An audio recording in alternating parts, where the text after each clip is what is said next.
Hi everyone, welcome back to our channel. दोस्तों, मैं आज आप सभी को बताने जा रही हूँ कि मैं क्यों गई थी वहाँ पर। तो मैं बताने जा रही हूँ कि मैं इसलिए गई थी क्योंकि मेरा फर्स्ट हियरिंग था।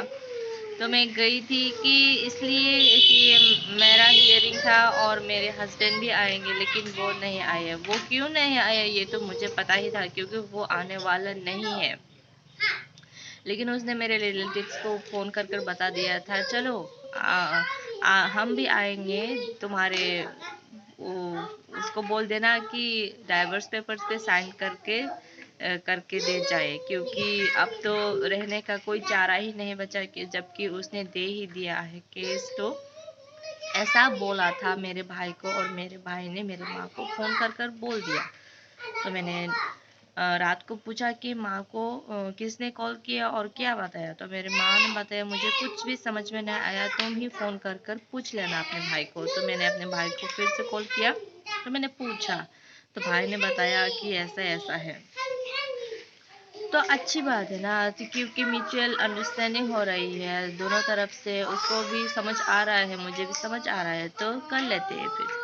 तो मैं गई थी 5 तारीख को, हाँ 5 जुलाई को गई थी। तो मुझे 10:30 बजे के बीच पहुंचना था। मैं पहुंच गई, मैंने इंतज़ार किया, लेकिन वो नहीं आए।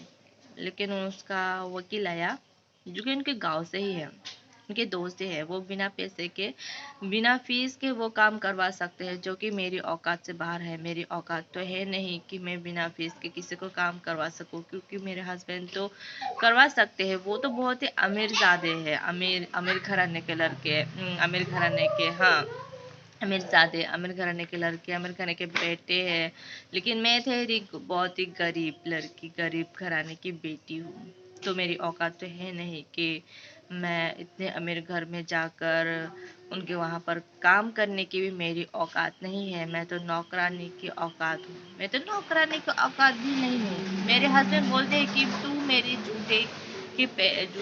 जूते के नीचे की मिट्टी की सामान के भी नहीं हो, ऐसे बोलते हैं।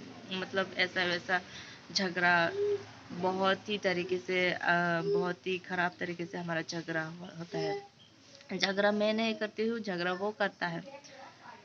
तो बस हो गया ऐसा कि अब नहीं हो पाएगा। इतना टॉर्चरिंग कौन सह पाएगा, जो कि आपको गलत ठहराते हैं, आपको हमेशा गलत गलत गलत, तुम ऐसे हो, तुम ऐसे हो, कि तुम्हारा काम करने का तरीका ऐसा नहीं, अच्छा नहीं है।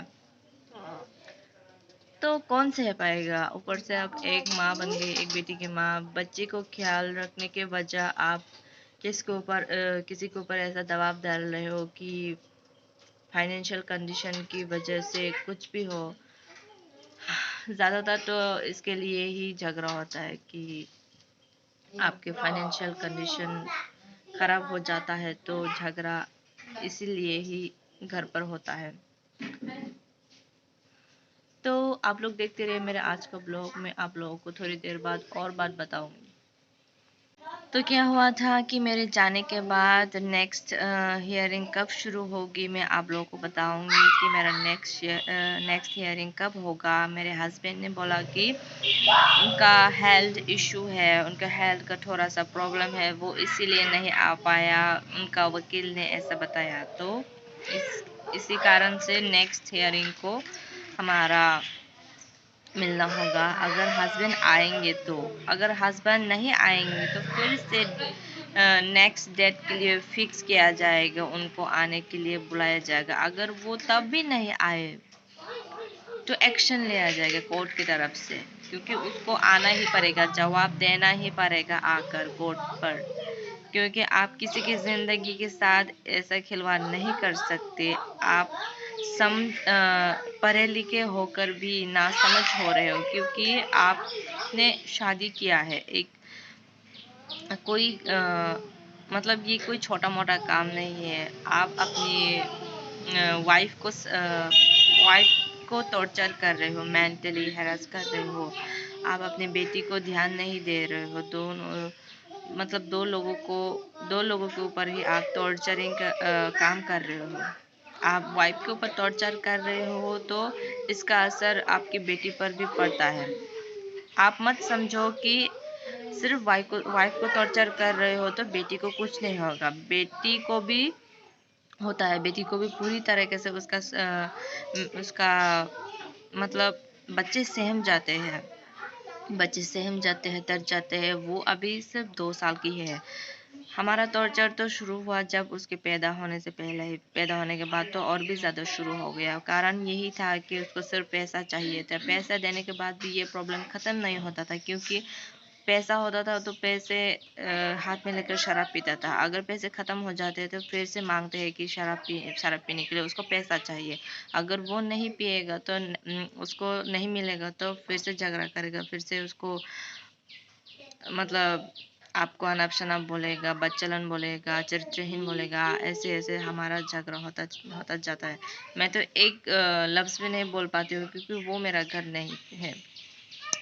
मैं किसी और के घर पे शादी करके गई हूँ, मैं उस घर की बहू हूँ। तो हमारा ज़बान जो है हमेशा हमारा बोलना जो है हमेशा कम आवाज़, ऊंचे आवाज़ में नहीं होना चाहिए। तो मैं क्या करती हूँ, समझाती हूँ कि मेरे पास जो था मैंने दे दिया, अब मैं कहाँ से लाऊं पैसा, क्योंकि मैं अभी घर से बाहर निकल भी नहीं सकती, क्योंकि मेरी बेटी मेरे साथ है। वो हमेशा मुझे जाने ही नहीं देते, तो मैं कैसे जा पाऊंगी बाहर। हमेशा मुझे पकड़े रहते हैं और मैं बाहर जाती हूँ तो मुझे हमेशा परेशानियाँ से गुजरना पड़ता है, क्योंकि बिटिया घर पर अकेली है। कैसे रह रहे हो, कि खाना पिया कि नहीं, खाना खाया कि नहीं, पानी पिया कि नहीं, सोया कि नहीं, ठीक तरह से क्या रो रहा है। ये सब नेचुरल चीज़ें होता है। जब आप एक माँ बन जाते हो तो ये आप में ऑटोमेटिकली ही आ जाते हैं फीलिंग्स। जब मैं माँ नहीं बनी थी तो तब मुझे एहसास नहीं होता था कि बच्चे लोग अपने माँ के बिना नहीं रह पाते हो तो उसको कैसा लगता है। एक माँ भी अपने बच्चे से अलग नहीं हो पाते हैं, बच्चे भी माँ के बिना नहीं रह सकते, क्योंकि सृष्टिकार भगवान ने ऐसा ही बनाया है। और जो लड़के लोग हैं उनको कोई फर्क नहीं पड़ता है, क्योंकि वो एक माँ नहीं है। जब वो माँ बनेंगे तब उनको पता चलेगा।